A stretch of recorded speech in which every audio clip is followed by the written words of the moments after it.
fui muitas vezes, né, criticado e com vários termos racistas, né? Negro que lambe botas de branco, é o negro da Casa Grande, ah, ele queria ser branco, coisas do tipo. É preto por fora, mas é branco por dentro.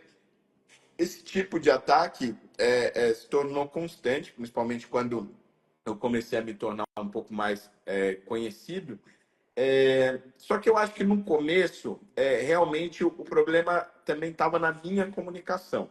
Né? Por exemplo, eu tive, e eu cito isso bem no começo do livro, acho que ainda na apresentação, eu tive uma entrevista com o Mano Brown em um podcast que pensa contrariamente a mim, né? Em praticamente todos os Sim. aspectos.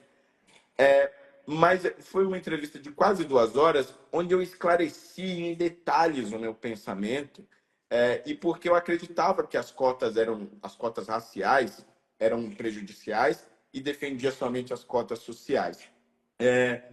E como eu falei de uma maneira mais explicativa e não combativa, depois eu recebi muitas mensagens de pessoas que continuam discordando de mim, mas que passaram a entender melhor o meu posicionamento. Porque tem muito disso, né? Quando você começa a falar para o público, no meu caso, pelo menos, no meio político, na militância política, você entra combatendo uma ideia.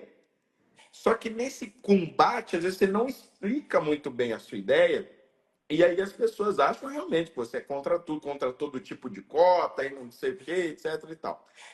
Então, acho que eu tive uma segunda fase, que foi explicar o meu posicionamento, e acho que esse livro meio que completa essa fase, que mais do que combater uma ideia, você tem que dar uma outra solução, um outro caminho, né?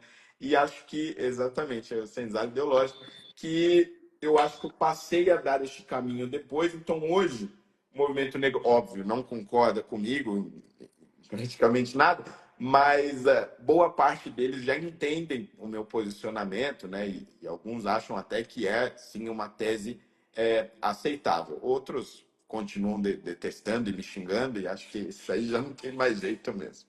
E quando você vai nas comunidades fazer campanha política, por exemplo, para vereador, você está no segundo mandato, né? Isso. Você sente que as pessoas entendem a sua posição?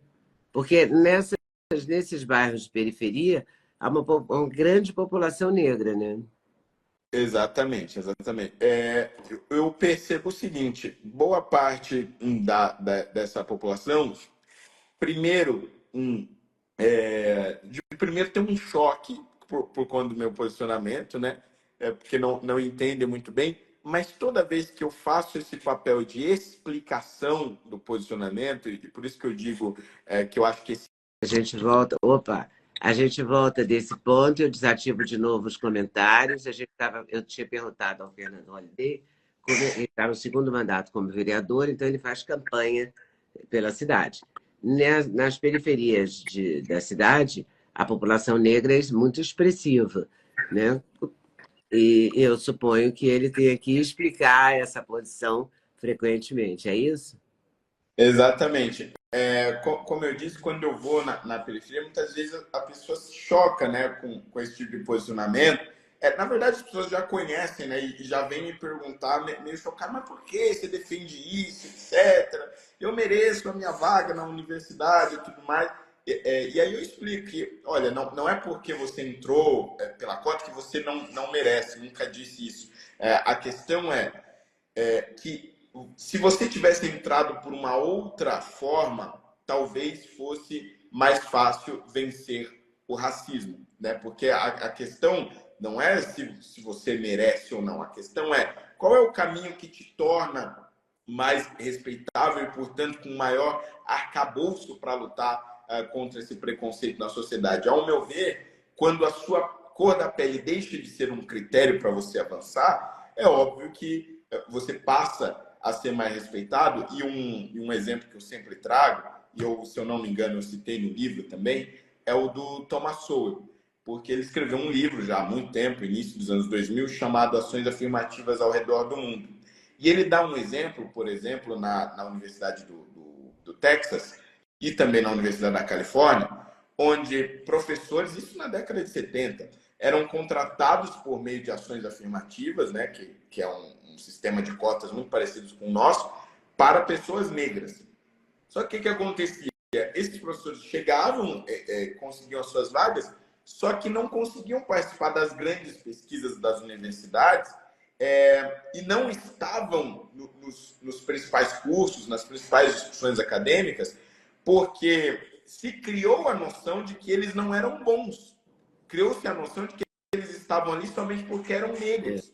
E por isso passavam a ser excluídos. E eram muitas vezes pessoas geniais, com currículos espetaculares, mas a forma como eles foram introduzidos naquele meio fazia com que esse currículo fosse ignorado. Afinal de contas, o principal mecanismo de seleção não foi o currículo, não foi a experiência, foi a cor da pele. Então, acho que é o Estado que acaba desvalorizando o negro e não o negro que acaba se desvalorizando. Agora, claro, enquanto nós temos o sistema de cotas raciais, é legítimo que se use, afinal de contas, se você não usar, outra pessoa vai usar. Eu nunca utilizei porque eu sou um porta-voz disso, né? Não faria sentido eu ficar batendo num sistema e depois estar lá sendo julgado pela cor da pele e uso na universidade. Mas aí quando eu explico isso e faço uma defesa das cotas raciais,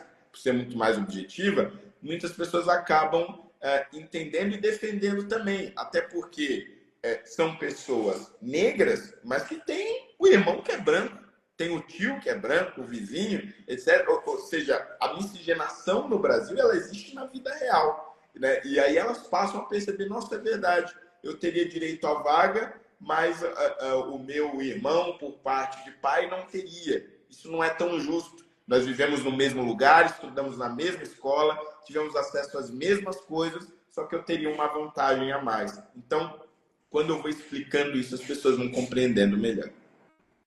Essa questão da cor da pele não pode ser um critério. Simples assim. Não Exato. tem que, né? Não tem como aceitar isso. Solução. Hein? Cria muito mais confusão do que solução. Claro, não efetivamente não ajuda o processo, né? Na verdade é essa. Você vai lançar o livro onde, Fernando? Vou lançar o livro na sexta-feira, né? Nessa sexta-feira agora, ali na Livraria Drummond, no Conjunto Nacional, na Avenida Paulista. Avenida Paulista 273, a partir das 19 horas. E aí conto com a presença de todos. No Conjunto Nacional, né? Quando você fala aqui na doutrinação da máquina da doutrinação. Eu acho que ontem que eu vi que o Brasil Paralelo vai dar um curso, o Rafael Nogueira vai liderar esse curso para professores na tentativa de formar pessoas com uma visão mais ampla, ou admitindo que a direita existe, com uma visão mais pluralista da história do Brasil. Então, você soube disso? Eu soube por cima, né? Mas eu sei que já existem alguns projetos nesse sentido. Esse do Rafael Nogueira é um, mas, por exemplo, a Brasil Paralelo já participa. Com a Brasil Paralelo esse projeto.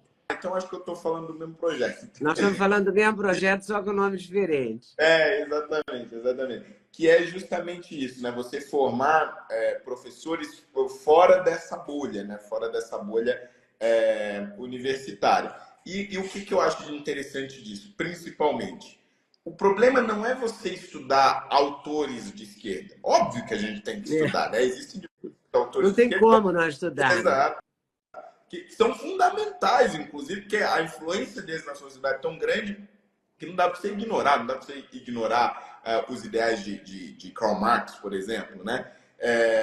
Ou aqui no Brasil, por exemplo, você tem o Florestan Fernandes, que eu também cito no meu livro, que foi um sociólogo fundador do PT, mas que do ponto de vista da sociologia, não tem como você ignorar o sujeito que ele estudou o Brasil de maneira muito intensa. Mas a questão você não pode ocultar autores conservadores. Ontem nós tivemos aqui, inclusive nós nos encontramos lá, Nos encontramos lá. Com o Dr. Jordan Peterson, que é referência em diversas universidades ao redor do mundo. Quer dizer, ele é discutido constantemente nas universidades, seja no próprio Canadá, de onde ele é, seja nos Estados Unidos, Princeton, Harvard, seja na Inglaterra, em Oxford. Quer dizer, em diversas universidades do mundo, ele é estudado entre diversos autores.